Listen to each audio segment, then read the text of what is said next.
یہی تو وقت ہی بتائے گا کہ کون کس عہدے پر فائز ہونے والا ہے۔ اوہ، عماد جیسے اس کی بیوقوفی پر ہنسا تھا۔ معید حسن جیسے بندے کچن میں گھس کر بیوی کے لیے چائے نہیں بنایا کرتے، بیوقوف۔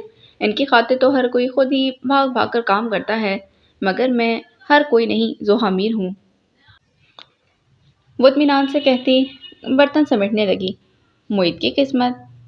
وہ شرارت سے آہ بھر کر پانی پینے لگا۔ اس کا مطلب جان کر زوہا پہلے تو اسے گھورتی رہی، پھر اپنے گلاس میں بچا پانی عماد پر اچھال دیا۔ وہ ہڑبڑا کر اٹھا۔ یہ آپ کو بتانے کے لیے میں کسی سے ڈرتی نہیں ہوں، اطمینان سے کہا تو وہ دھپ سے اپنی نشست پر بیٹھتے متاسفانہ انداز میں بولا، اب تو مجھے صحیح معنوں میں اپنے جگری یار سے ہمدردی ہو گئی ہے۔ اسے معلوم ہی نہیں کہ اس کے کتنے برے دن آنے والے ہیں۔ اس کے الفاظ نے زوہا کو تل ملانے پر مجبور کر دیا، مگر مریم پھپھو کے آ جانے کی وجہ سے وہ اسے جواب نہیں دے پائی تھی۔ بس بٹھا کر فضول باتیں کروا لو اسے جتنی مرضی۔ وہ عماد کی آخری بات سن چکی تھی۔ زوہا اسے منہ چڑھاتی برتن ٹرے میں رکھے کچن کی طرف بڑھ گئی تھی۔ اسی وقت ڈور بیل بجنے کی آواز آئی تو عماد فوراً اٹھ گیا تھا۔ اب اتنی رات کو نکلنا جانا کسی کے ساتھ، مریم پھپھو نے تنبیہی انداز میں کہا۔ واہ بھئی، عماد نہ ہوا کوئی جوان جہان لڑکی ہو گئی جو نکل جائے گی۔ وہ ہنستا ہوا باہر نکل گیا تھا۔ وہ بھی مسکراتی زوہا کے پاس چلی آئیں جو چائے بنا رہی تھی۔ اگلے چند منٹوں کے بعد عماد کچن میں آیا تو غیر معمولی طور پر سنجیدہ تھا۔ آ گئے ہوں گے دوست بلانے، مریم پھپھو نے کہا تو وہ نفی میں سر ہلا کر زوہا کو دیکھنے لگا جو اب ان کی طرف پلٹ کر کیبنٹ سے ٹیک لگائے کھڑی تھی۔ پھر کون ہے اس وقت؟ وہ حیران سی پوچھ رہی تھی۔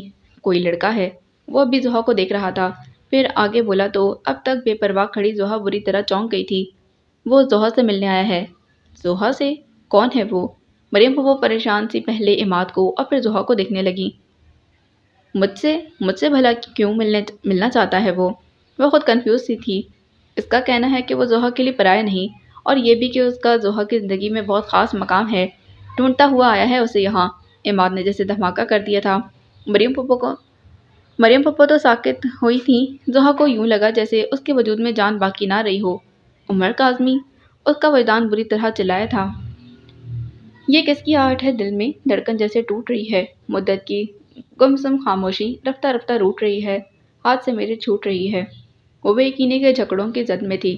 دل کی دھڑکن اس قدر بے ترتیب ہوئی کہ اسے ان کے تھمنے کا یقین ہونے لگا۔ السلام علیکم۔ اسی وقت معید نے کچن میں جھانکتے ہوئے مریم پھپھو کو سلام کیا تو عماد ہنستا اس کی طرف پلٹ گیا تھا۔ کیا یار، 2 منٹ تو ٹک کر بیٹھ جاتے، اتنے مزے کی سچویشن بن رہی تھی۔ یہ ذرا شکل دیکھو زوہا میر کی، جو کسی سے نہیں ڈرتی۔ وہ معید کو ساری بات بتاتے ہوئے اب زوہا کا مذاق اڑا رہا تھا۔ معید کی اس کی جانب اٹھنے والی نظر بے ساختہ تھی۔ اس کے چہرے پر پھیلی آسو نراز کی کیفیت اور پھیکے پن نے معید کو معاملے کی تہہ تک فوراً پہنچا دیا تھا، مگر اسے اگلا لمحہ ان سب کو گنگ کر گیا۔ وہ منہ پر ہاتھ رکھے اپنی سسکیاں روکتی تیزی سے کچن سے نکل گئی تھی۔ زوہا سنو تو، مریم پھپھو حواس میں لوٹتی اس کے پیچھے بھاگی تھیں۔ اسے کیا ہوا؟ عماد متحیر تھا۔ خواہ پریشان کیا ہے تم نے اسے، معید نے گہری سانس بھرتے کہا تو وہ لچ کر بولا، مذاق کر رہا تھا یار، میں نے سوچا کہ جب اصلیت پتہ چلے گی تو باہر تم تھے، وہ بھی انجوائے کرے گی، مگر اس کا رد عمل بہت غیر یقینی ہے۔ چھوڑو، یوں بھی اسے چھوٹی چھوٹی باتوں پر جذباتی ہونے کی عادت ہے۔ عماد کو پریشان دیکھ کر معید نے بے پرواہی اختیار کرتے کہا، پھر بھی یار معید، میں اسے رلانا نہیں چاہتا تھا۔ عماد بیچارہ اپنی صفائی پیش کر رہا تھا۔ نوب گھما کر برنر آف کرتے معید نے اسے باہر چلنے کا اشارہ کیا تھا۔ وہ صوفے میں دھسی بیٹھی مگر رو نہیں رہی تھی۔ معید نے دیکھا اس کی پلکیں اب بھی نم تھیں۔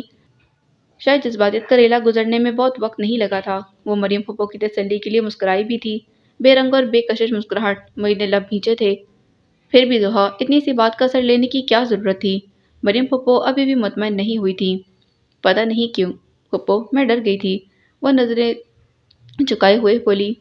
ہاں، تم نے سوچا ہوگا کہ کوئی الف لیلا جن تم سے ملاقات کا شرف حاصل کرنے آ گیا ہے۔ یہ بے شکر ہے کہ بے ہوش نہیں ہو گئی۔ ٹھنڈے پانی کی جگہ میں ابلتی چائے کے چھینٹے مارتا منہ پر۔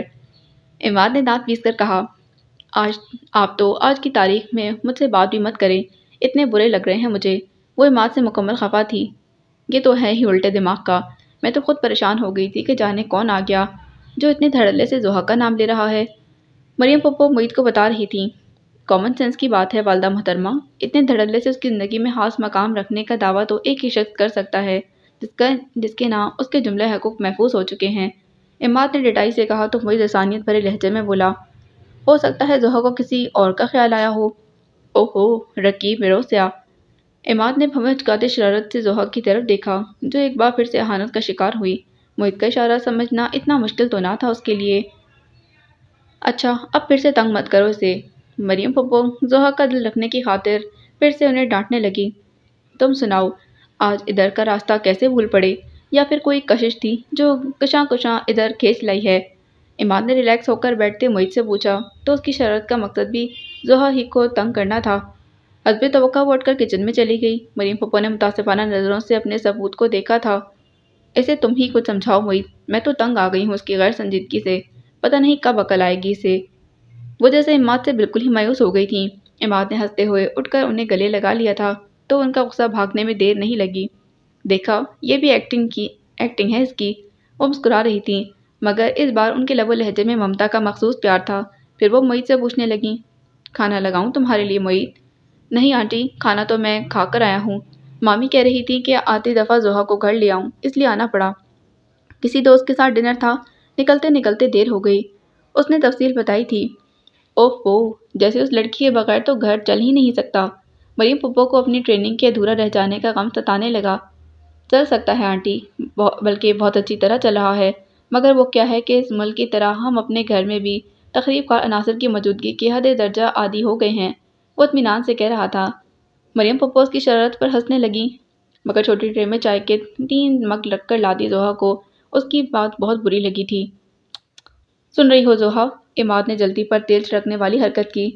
میں نے کبھی فضول باتوں پر دھیان نہیں دیا، وہ اطمینان سے کہتی بیٹھ گئی۔ ڈیئر کزن، یہ وہ باتیں ہیں جو تمہیں ساری عمر سننی ہیں، دھیان بلکہ دل لگا کر۔ اتنے بیکار کاموں کے لیے نہیں رکھا اس دل کو، اور ویسے بھی آپ سے تو میں بات بھی نہیں کرنا چاہ رہی۔ اسے یاد آ گیا ابھی کچھ دیر پہلے وہ نادانستگی میں اسے ماضی کے نوکیلے کانٹوں پر ننگے پاؤں چلنے پر مجبور کر گیا تھا۔ کوئی سوچ بھی نہیں سکتا تھا کہ اس چھوٹے سے مذاق نے کیسے اس کی ہستی زیر و زبر کر دی تھی۔ اس نے خود کو اس ڈگمگاہٹ سے کیسے سنبھالا تھا یہ اس کا دل ہی جانتا تھا۔ ہاں جی، اب آپ کے ساتھ باتیں کرنے والے جو آ گئے ہیں، ہماری گفتگو کس کھاتے میں لائیں گی آپ؟ عماد کی آنکھیں شرارت سے جگمگا رہی تھیں۔ ضحیٰ کی کنپٹیاں سلگ اٹھیں مگر مریم پھپھو کی موجودگی کے باعث کوئی جلتا بھونتا جواب دینا بھی ممکن نہیں تھا۔ وہ بھی نظر انداز کر کے پھپھو کو چائے دینے لگی۔ تم نہیں پیو گی؟ انہوں نے چائے کے 3 مگ دیکھتے استفسار کیا تو اس نے نفی میں سر ہلا دیا۔ اس کی چائے محیط کے حصے میں چلی گئی۔ دیکھا، اسے کہتے ہیں مشرقیت، عماد نے سراہا تھا مگر اس کی شرارت ابھی بھی واضح تھی۔ آج تم بھی رک جاؤ محیط، صبح چلے جانا، ایسی بھی کیا جلدی ہے؟ ضرور رکتا آنٹی، مگر مجھے رات دیر تک کوئی نہ کوئی کیس فائل اسٹڈی کرنا ہوتی ہے، اس لیے فی الوقت تو معذرت، وہ مسکراتے کہہ رہا تھا۔ ویسے محیط یار، یہ وکالت کا دھندا تو سنا تھا مندہ ہو گیا ہے، مگر تمہاری وکالت تو ایسے دوڑ رہی ہے جیسے نئی نویلی موٹر سائیکل، بہت پاپولر ہو گئے ہو اپنے پروفیشن میں۔ امید اسے سرا رہا تھا، عماد اسے سرا رہا تھا، اور واقعی اس کی بات 1% بھی جھوٹ نہیں تھی۔ محیط کی قسمت کہیں یا پھر اپنے پیشے سے مخلصی، وہ بہت کم مقدمہ ہارتا تھا، اور اس وجہ سے اس کی شہرت بہت جلدی پھیل گئی تھی۔ اس کا انداز بیاں اس بات پر مضبوط اور اٹل، لب و لہجہ، اس کے دلائل بہت ٹھوس اور حقائق پر مبنی ہوتے تھے، جس کی وجہ سے وہ مخالف وکیل کو خاصا ٹف ٹائم دیتا تھا۔ خدا کا شکر ہے بس، البتہ اسٹڈیز کو میں نے کبھی پس پش نہیں ڈالا، جس کی وجہ سے خدا کا اتنا کرم ہے کہ میں چھوٹے سے چھوٹے نکتے کو بھی بڑی گہرائی سے کھوجتا اور پھر مقدمے کی تیاری کرتا ہوں۔ وہ انکساری سے کہہ رہا تھا۔ کسی بھی پروفیشن میں کامیابی کا گر یہی ہے بیٹا کہ اس پروفیشن سے منسلک ہر چیز میں دلچسپی لی جائے۔ وقت کے ساتھ ساتھ حالات اور واقعات میں ترجیحات میں جو تبدیلیاں آتی ہیں انہیں مد نظر رکھا جائے۔ تبھی آپ اپنے کام میں نکھار لا کر ترقی کے زینے طے کر سکتے ہیں، مگر ہر کوئی ایسا نہیں کرتا، یہ ایک مشقت طلب کام ہے۔ عماد نے صاف گوئی سے کہا تو محیط مسکرا دیا۔ ٹھہرا ہوا پانی ایک مخصوص مدت تک ہی صاف رہتا ہے، پھر اس کے بعد بدبو چھوڑنے لگتا ہے اور کسی کے لیے بھی قابل قبول نہیں رہتا۔ مثال کے طور پر ایک مقدمے کے دوران ایک بہت بڑے رائٹر سے ملا، موصوف ناول نگار ہیں۔ یوں ہی فرصت میں تھوڑی دیر کی نشست رہی تو میرے سوال کے جواب میں انہوں نے بتایا کہ وہ صرف لکھتے ہیں، پڑھتے کسی کو بھی نہیں، یعنی انہوں نے کسی مطالعے کی غرض سے کسی کتاب کو نہیں چھوا۔ یہ کیا بات ہوئی؟ لکھنے کو آپ مطالعے سے الگ کیسے کر سکتے ہیں؟ عماد حیران ہوا۔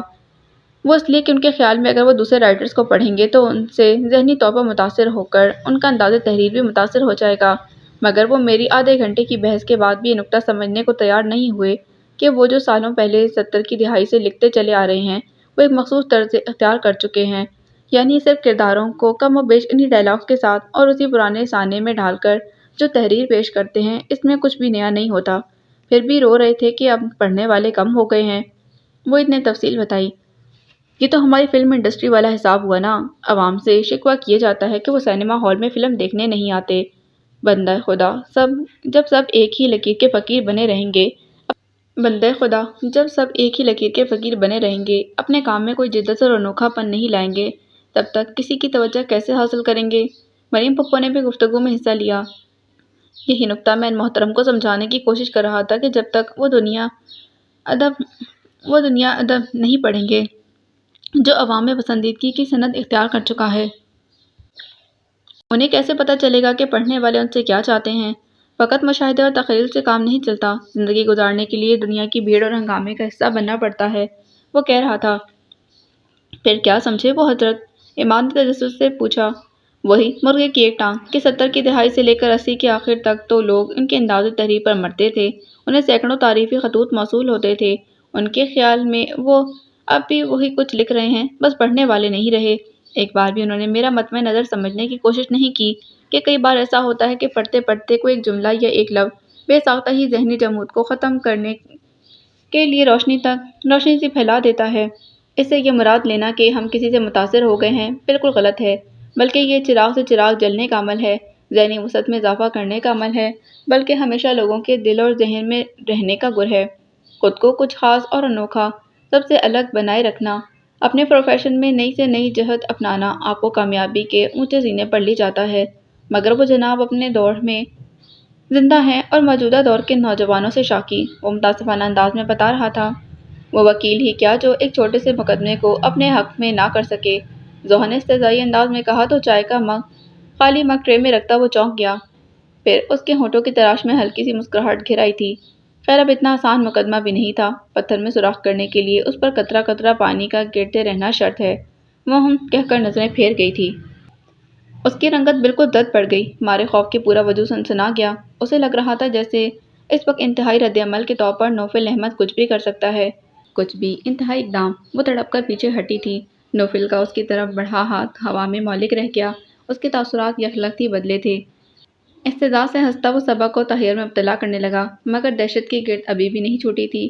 یہ ہوتا ہے تماشا، وہ تلخی سے کہہ رہا تھا، لمحوں میں آپ کو 2 کوڑی کا کر دوں گا، مجھے کوئی پوچھے گا بھی نہیں، شوہر ہوں، استحقاق رکھتا ہوں، جیسے جی چاہے وصولی کروں، دنیا کی کسی بھی عدالت میں کوئی مقدمہ نہیں چلے گا۔ صبا کا چہرہ شعاؤں کی ضد میں آ کر جلنے لگا۔ بچی تو نہیں تھی کہ اس کے کہے اور ان لفظوں کو اور ان کی گہرائی کو جانچ نہ پاتی۔ وہ اب بھی اس سرد اور تلخ انداز میں کہہ رہا تھا، مگر میں اپنی سطح سے نیچے آنا گوارا نہیں کرتا، کم از کم بقائے ہوش و حواس میں تو نہیں۔ صبا کے وجود کو کسی نے پھر نئے سرے سے اس توڑنا شروع کر دیا تھا۔ میری توجہ حاصل کرنے کا آپ کو یہ طریقہ بہت بھونڈا اور پرانا ہے، کوئی ناز اور ادائیں دکھاتی یا دلربا روح اپنایا ہوتا تو شاید وہ رفتہ رفتہ معتدل ہو رہا تھا۔ اور صبا راگ، آپ کی بیوی ہوں میں، کوئی بے حد بھڑک کر کہتے وہ دانتوں پر دانت جما گئی تھی۔ تو پھر اپنی حد میں رہیے محترمہ، وہ انگشت شہادت اٹھا کر تنبیہی انداز میں بولا تو صبا کا روم روم سلگنے لگا۔ میں اپنی ہی حدود میں ہوں، یہ وہی حدود ہیں جو آپ نے اول روز سے میرے لیے متعین کر رکھی تھیں۔ تب تو آپ نے بہت دھڑلے سے کہا تھا کہ میں جس کو چاہے جو بھی بتاتی رہوں، آپ کو کوئی فرق نہیں پڑتا، تو اب کیوں فرق پڑنے لگا ہے؟ اب یہ مکر جاتے ہر الزام سے۔ اس کے لہجے میں شعلوں کی سی تپش اتر آئی تھی۔ ممکن ہی نہ تھا کہ مقابل نہ جھلسے۔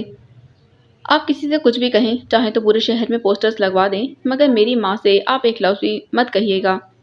وہ بھی شعلہ بار لہجے میں بولا، مگر اس کے آگ برساتے ہونٹ اور آنکھیں صبا کو ذرا بھی ڈرا نہیں رہی تھیں۔ وہ نادانستگی میں اپنی کمزوری اس کے ہاتھ دے گیا تھا۔ بہت خوب، اسے کہتے ہیں بے پر کی آزادی۔ اس کے لب و لہجے میں استہزاء تھا۔ وہ دو بدو بولا، بہت شوق ہے آپ کو آزادی حاصل کرنے کا؟ صبا کے دل پر بڑے زور کی چوٹ پڑی تھی، تاہم بظاہر بڑے متحمل انداز میں بولی، جس دن آپ کے دل سے اپنی بہن کا گھر بسا رہنے کی آرزو ختم ہو، اس دن مجھے آزاد کر دیجیے گا۔ نوفل نے پہلے چونک کر اسے دیکھا، پھر ایک دم زور سے ہنس دیا اور یوں ہی ہنستے ہنستے پیچھے ہٹتے ہوئے صوفے میں دھنس گیا تھا۔ مائی گڈنس، اب آپ مجھے بلیک میل کریں گی، یعنی کہ میرے ہی داؤ مجھ پر آزمائیں گی؟ اس کے انداز نے صبا کو حدت کا احساس دلایا۔ میں نہ تو اخلاقیات سے آ رہی ہوں اور نہ ہی احساسات سے، مجھے یہ سب کرنا ہوتا تو اتنے دن اس جبری ماحول میں نہ گزارتی۔ الحمدللہ میرے پیچھے سبھی میری چاہت رکھنے والے اور میرے ذرا سی تکلیف پر تڑپ اٹھنے والے لوگ ہیں، مگر خدا کا شکر ہے کہ میرا ذہنی سطح آپ کے لیول کی نہیں۔ ایسا مت کہیں، ہر انسان کو اپنے متعلق دعوے پارسائی زیب نہیں دیتا۔ میں آپ کو بہت اچھی طرح جانتا ہوں۔ اس کا انداز صبا کو بہت عجیب سا لگا، کچھ سلگتا، کچھ بے کل سا، اور اس کی آنکھیں اس قدر شفاف اور ظاہر کے ہر تاثر کو نتھار کے رکھ دیتی تھیں۔ تبھی تو اس کے لب و لہجے سے میل نہیں کھاتی تھیں۔